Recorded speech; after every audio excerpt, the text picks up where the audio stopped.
कुंवर agency educational foundation trust द्वारा संचालित संस्थान doctor Harvansh Rao Bachchan group of education के निदेशक कृष्णा अवस्थी जी, उप निदेशक संयुक्त निदेशक भुवन दीक्षित जी, सहायक निदेशक, सहायक एवं उप निदेशक अनुज मिश्रा जी, महाविद्यालय के प्राचार्य श्रीवास्तव जी, ITI कॉलेज के प्राचार्य श्रीवास्तव जी, रतन श्रीवास्तव जी, रत्नेश कुमार श्रीवास्तव जी, और BEd विभाग के HOD Ashish Mishra ji, doctor Harvansh Rao Bachchan college के डीन डॉक्टर नसरीन व समस्त शिक्षक एवं शिक्षिकाओं, इसके साथ साथ इस कार्यक्रम को सजाने वाले हमारे संयोजक मयंक शर्मा जी व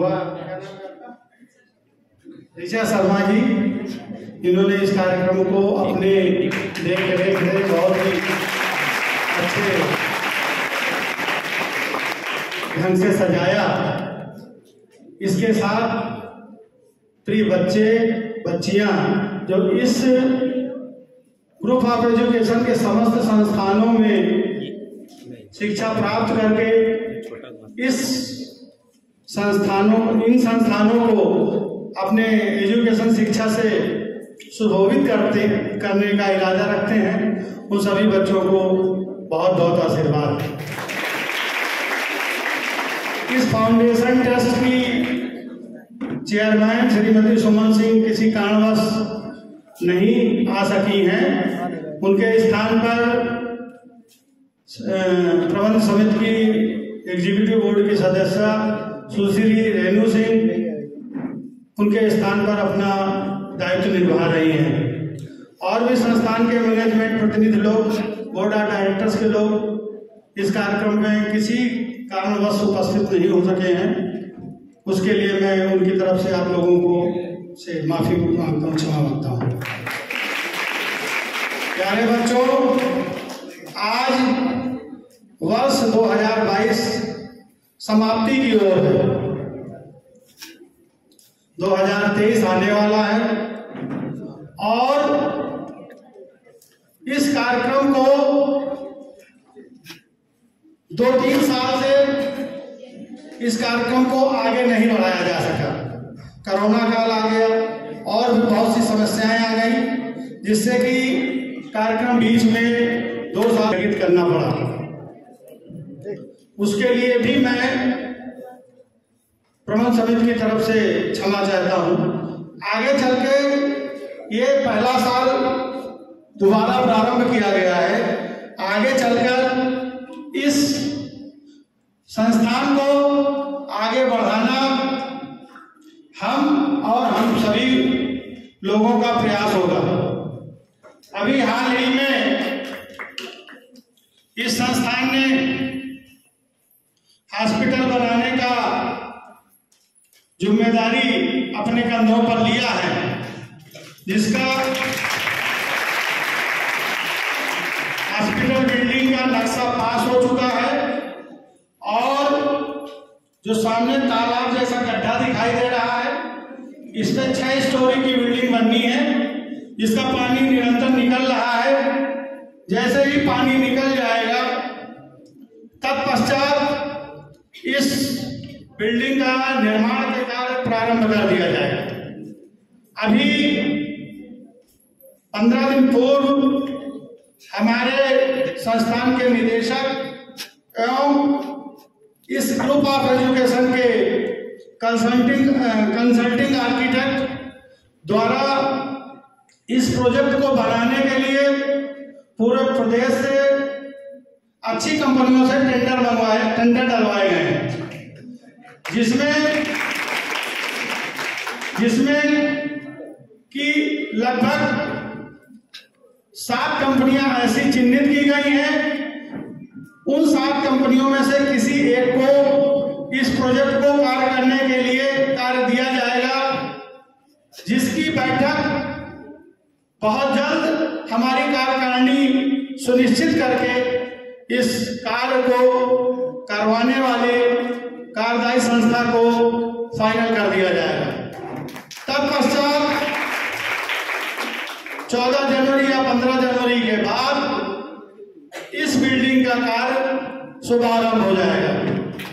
ये बिल्डिंग 200 बेड का सुपर स्पेशलिटी हॉस्पिटल, जिससे कि यहाँ के छात्र छात्राओं के अलावा इस क्षेत्र में और जनपद में अदर जनपदों से भी लोग आकर यहाँ पर इलाज करवा सकेंगे। इलाज के लिए हमारी समिति ने यह निश्चित किया है, मैं ये तो नहीं कह सकता कि फ्री ऑफ कास्ट इलाज होगा, क्योंकि अस्पताल को संचालन के लिए हमें पैसों की भी जरूरत पड़ेगी। ये जरूर माना करता हूं कि जो दूसरे हॉस्पिटल हैं उनसे हम आधी कीमत पर आपका इलाज, इस क्षेत्र के वासियों, जनपद वासियों का इलाज करने के लिए संकल्पबद्ध हैं। साथ ही विगत आने वाले 2 वर्षों के बाद हम इस अस्पताल का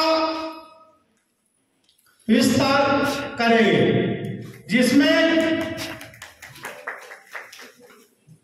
इस बिल्डिंग में जिस पे आप लोग बैठे हैं, इसमें तकरीबन 600 बेड का हॉस्पिटल हम बनाएंगे।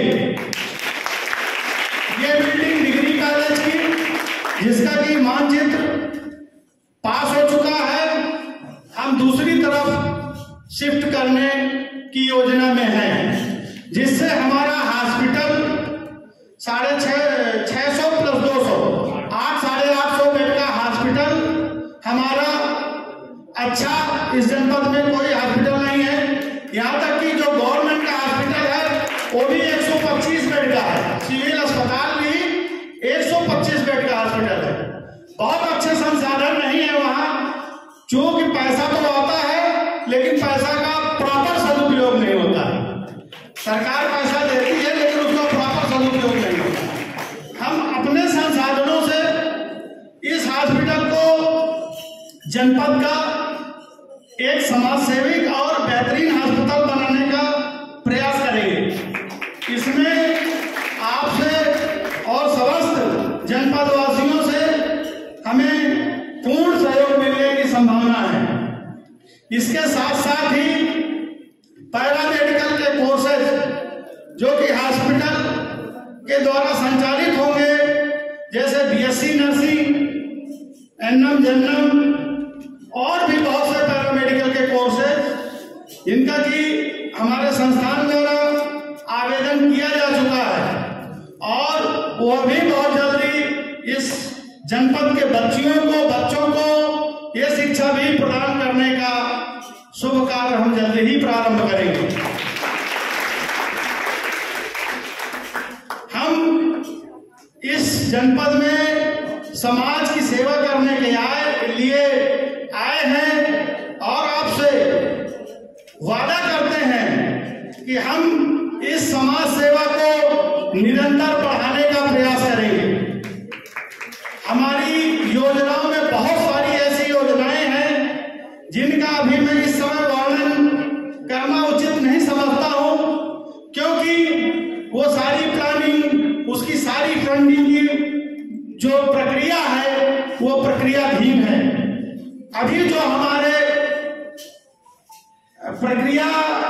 जिनका प्रक्रिया हो चुका है, जिनपे कि तुरंत कार्य प्रारंभ होने जा रहा है, उसका मैंने आज आप लोगों के सामने बताकर आपको जानकारी देने का प्रयास किया है। बच्चों, मैं फिर आपसे कहता हूं 2022 के बाद 2023 आने वाला है और आज सब लोग ये शपथ करो, ये कसम खा लो कि हम जिस क्षेत्र में हैं उस क्षेत्र में हम इस कॉलेज का, अपने गार्जियन माँ बाप का और इस जनपद का नाम उज्जवल करेंगे। ऐसा कोई कार्य नहीं है जो इस मानव द्वारा किया ना जा सके। आज मैं एक सुबह प्रवचन सुन रहा था, थोड़ा सा समय और ले रहा हूं, ज्यादा नहीं लूंगा। एक प्रवचन सुन रहा था जिसपे गीता के सार हैं, जिसपे उन महानुभाव जिनके वो प्रवचन थे, उन्होंने एक बात कही कि भगवान राम हो या भगवान कृष्ण हो, सबने आप लोगों को यह बताया, सबने आप लोगों को यह शिक्षा दी कि हम मानव भी वही कार्य कर सकते हैं जो कि हमारे भगवान श्री कृष्ण या श्री राम ने किया। उदाहरण के लिए वो भी इस पृथ्वी में जन्मे, उन्होंने भी शिक्षा दीक्षा ग्रहण की, वो भी अपनी बाल अवस्था, अपने संपूर्ण जीवन के कार्यों को एक मानव के रूप में ही संचालित किया। अपने कर्मों और धर्मों को मानकर लास्ट में वो भी इस संसार से मृत्यु प्राप्त करके ही अपने लोक हो गए हैं। उन्होंने ये शिक्षा देने का प्रयास किया है, यह हम लोगों को ज्ञान दिया है कि हम मानव भी उन्हीं की तरह बन सकते हैं। आज मैं अपनी बात ज्यादा नहीं कहना चाह रहा हूं। धन्यवाद। जय भारत।